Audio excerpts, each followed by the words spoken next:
Everyone, I welcome again to all of you my BEd tutorial classes success in teaching field. मैं आज आपको बताऊंगा कि BEd में जो बच्चे टॉप करते हैं वो किस विधि से करते हैं, किस तरीके से आप अच्छा से अच्छा नंबर ला सकते हो। जो प्रैक्टिकल नंबर होता है और जो थ्योरेटिकल नंबर होता है वो दो भागों में बटा होता है। असाइनमेंट कैसे लिखे, उसके बाद लेसन प्लानिंग कैसे बनाए, उसके बाद सर्वे कॉपी किस तरीके से करें, इंटरव्यू क्या होता है, एग्जाम कैसे कैसे होते हैं, इन सारे पॉइंट पे मैं फैक्चुअल लेवल पे बात करूंगा, एकदम सच्चाई से बात करूंगा। बस आपको 2 से 3 मिनट की कीमती वक्त देना पड़ेगा, उसी में आपको बहुत अच्छे से समझा दूंगा, जिससे कि आप अपने बीएड में अच्छा सा अच्छा नंबर ला करके टॉप कर सकते हो। मैं वही विधि बताऊंगा जिस विधि से इसमें टॉप किया जा सकता है। सब चीजों पे मैं एक एक करके डिस्कस करूंगा। देखिए, आपको यह बात तो पता है सबसे पहले कि बीएड में अच्छा नंबर लाना बहुत कंपलसरी होता है, क्योंकि बीएड में अगर आपका अच्छा नंबर नहीं आया तो मेरिट लिस्ट में आपका नाम नहीं आ पाता है गवर्नमेंट जॉब में। और इसके बाद जो नंबर लेने का जो विधि होता है ना, वो बहुत कम होता है। टेट निकालते हो तो 1 से 2 नंबर मिलता है आपको उसमें।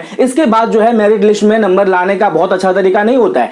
इसका मतलब है कि बीएड में अगर आपका 100 प्लस आ जाते, मतलब अगर 90 प्लस ले आते हो तो आपको मेरिट में बहुत इजीली सिलेक्ट कर लिया जाता है। अब हम डिस्कस करते हैं कि इसके जो नंबर्स होते हैं, एग्जाम्स होते हैं, असाइनमेंट होते हैं, इंटरव्यू होते हैं, वो क्या क्या होते हैं, कैसे कैसे होते हैं, सब चीजों पे मैं 1 बाय 1 प्रैक्टिकली लेवल पे करके दिखाऊंगा। प्रैक्टिकली लेवल पे आपको एक चीज यहां पर अब दिखाऊंगा। देखिए, एक बात तो आप ध्यान रखिए कि आपका जो ये एग्जाम होता है वो एनुअल होता है। दूसरी बात ये है कि इसमें जो नंबर्स बटे होते हैं वो 2 भागों में बटे होते हैं। एक होता है आपका प्रैक्टिकल और दूसरा होता है थ्योरेटिकल। प्रैक्टिकल का क्या मतलब होता है कि जो चीजें जिन चीजों का जो नंबर है कौन देता है, आपको कॉलेज देता है।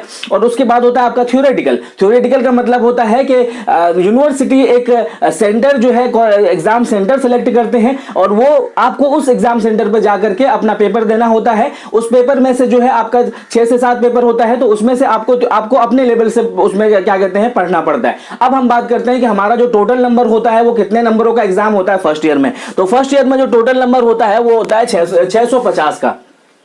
650 का टोटल होता है आपका मार्क्स, टोटल फर्स्ट ईयर का। दूसरी बात है थ्योरी का आपको मिलता है इसमें 400 नंबर। थ्योरी का जो प्रैक्टिकली थ्योरी ये होता है जो आप एग्जाम जाकर के देते हो सेंटर पे, जिसमें से कॉलेज का किसी का हाथ नहीं रहता है।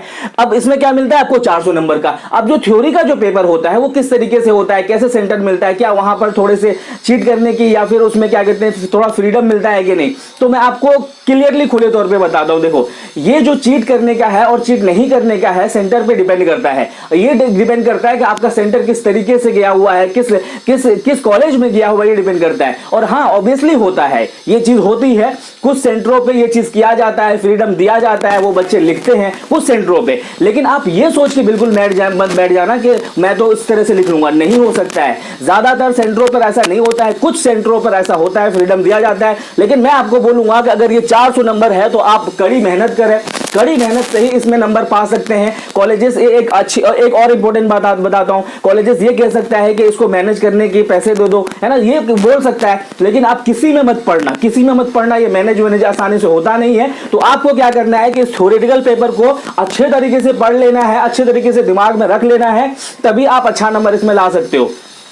ये बात हो गई। एग्जाम कैसे होता है वो बता दिया मैंने। एग्जाम आप जाते हो और जनरली इसका जो एग्जाम होता है ना, इसमें गैप नहीं दिया जाता है। 1-2 दिन का जैसे गैप होता है इसमें नहीं दिया जाता है, बहुत मुश्किल से दिया जाता है। तो आपको पूरी तरीके से तैयार रहना है इसके लिए, ठीक है, वो बता दिया। इसके बाद मैंने विधि बता दिया कैसे एग्जाम होता है। एग्जाम होने का जो पर्पज होता है वो 2 तरीके से होता है। एक तो आप थोड़ी सी फ्रीडम मिलती भी है और ज्यादातर नहीं मिलती है, यानी कि आप घूम तक नहीं सकते हो, तो आपको तैयारी अच्छे से करना है। तो 400 नंबर क्या था, थ्योरेटिकल था। उसके बाद जो होता है आपका 250 जो नंबर होता है ना, 250 जो होता है वो इंटरनल होता है, यानी कि प्रैक्टिकल होता है। अब जो ये प्रैक्टिकल होता है इसमें से 250 बहुत नंबर होते हैं। अब 250 में से किस तरीके से लाया जा सकता है, किस विधि को अपनाया जा सकता है, कैसे कैसे चीजें किया जा सकता है, ये 250 नंबर देने के लिए कॉलेज क्या करता है, आपसे एक्टिविटीज कराता है। कौन कौन सी एक्टिविटीज होती है वो, एक होता है आपका असाइनमेंट, एक होता है लेसन प्लानिंग जो बनाते हो, दूसरा उसके बाद होता है आपका सर्वे कॉपी, और इंटरव्यू एंड अदर एक्टिविटीज होती है। इसमें इंटरव्यू एंड अदर एक्टिविटीज होती है।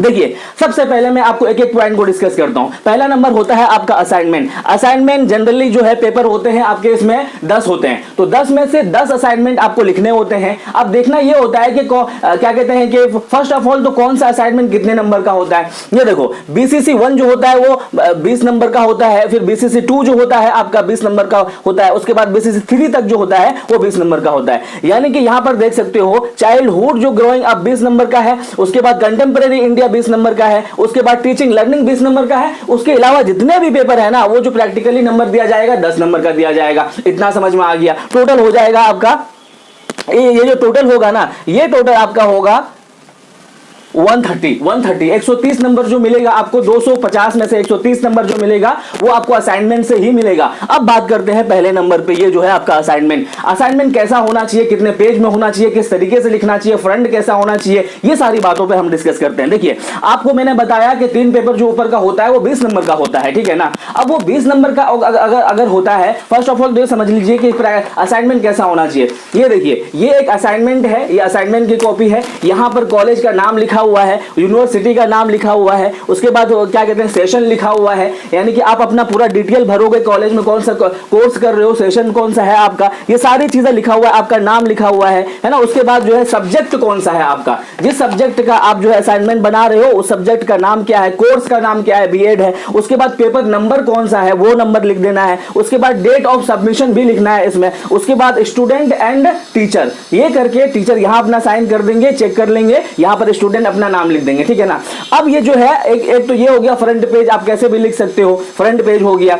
और दूसरी बात अब यह आती है कि इंटरनली पेज कैसा होना चाहिए। इंटरनली पेज जो है आप इस तरीके से लाइन वाली ले सकते हो, है ना। आप कहोगे असाइनमेंट को पेपर दीजिए भैया तो वो दे देंगे आपको, ये हो गया। अब ये पूरा का देख सकते हो आप, एग्जाम्पल के तौर पर इस तरीके से बच्चे ने लिखा हुआ है, ऊपर से इस तरह की फाइल भी लगा सकते हो, या फिर दूसरी भी फाइलें आती है जो आपको अच्छा लगे वो लगा सकते हो, इसमें परेशान होने वाली बात नहीं है। तो मैं तो ये कहूंगा अच्छा से अच्छा लगाना, इसलिए कि कॉलेज जो है ना इन चीजों को देख करके नंबर देता है जो सच्चाई है। तो आप अच्छा से अच्छा लगा करके देना, ताकि थोड़ा खूबसूरत लगेगा, अट्रैक्टिव लगेगा, तो कॉलेज आपको अच्छा से नंबर भी देगा उसमें।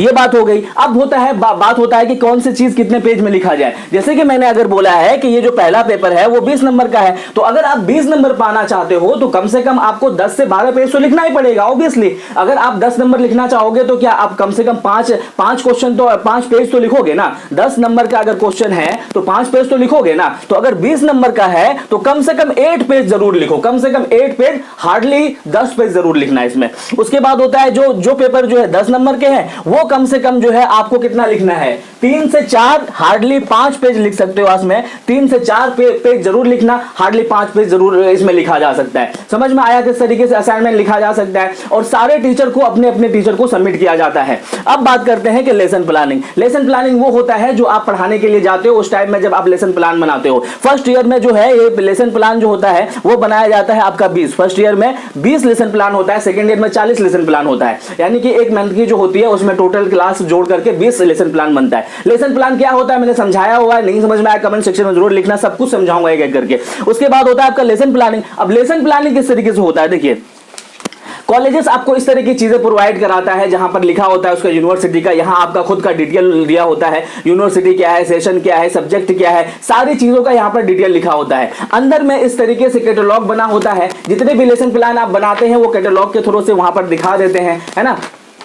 उसके बाद इस तरीके से लेसन प्लान बनता है, first number lesson plan, second number lesson plan, इस तरीके से करके आप ये लेसन प्लान बनाते हैं और कॉलेज को आप सबमिट कर देते हैं। अब एक बात आती है कि ये चीजें जो है अगर ना जमा करें तो क्या कंपलसरी भी है यार, तो ये बात बता दूं, देखो ना भी जमा करो ना तो जो सच्चाई है वो काम चलता है, लेकिन आप अपने बचाव के लिए, यानी कि कल की डेट में जब निरीक्षण होगा, है ना, जब क्या कहते हैं चेकिंग होगी, तो ये पूछा जाएगा आपसे कि आपने बीएड उस कॉलेज से किया है तो मुझे ये एक्टिविटीज ला करके दिखाओ, मे भी ये हो सकता है। तो आप ये सारी चीजें करा करके चाहे कभी भी कराओ, है ना, एग्जाम के बाद तक भी कराने का मौका देते हैं कॉलेज, कभी भी कराओ, लेकिन ये सारी चीजें जमा जरूर कर देना। जमा होने के बिहाफ पर आप भी बचे रहोगे, आपको आपका जो फॉर्मेलिटीज भी पूरा हो जाएगा। आप फॉर्मेलिटीज के थ्रू से भी कर सकते हो और आप अच्छा तरीके से भी कर सकते हो, दोनों तरीका इसमें कॉलेज में दिया जाता है, उसमें डरने वाली कोई बात नहीं है। तो ये था आपका लेसन प्लानिंग, ठीक है। लेसन प्लानिंग आपको समझ में आ गया, इस तरीके से रहता है और कॉलेजेस अपने कॉपियों में भी लिखने दे देते हैं, कुछ कॉलेज इस तरह से प्रोवाइड भी करा देते हैं, ये डिपेंड करता है आपके कॉलेज पे, इसके लिए परेशान नहीं होना है। उसके बाद होता है आपका सर्वे कॉपी। एक सर्वे कॉपी लेसन प्लान के साथ मिलता है जो येलो कलर का होता है, किसी कलर का भी हो सकता है। सर्वे कॉपी का मतलब क्या होता है वो समझ लो, अपने अपने कॉलेज पे डिपेंड करता है वो कैसे दे रहा है,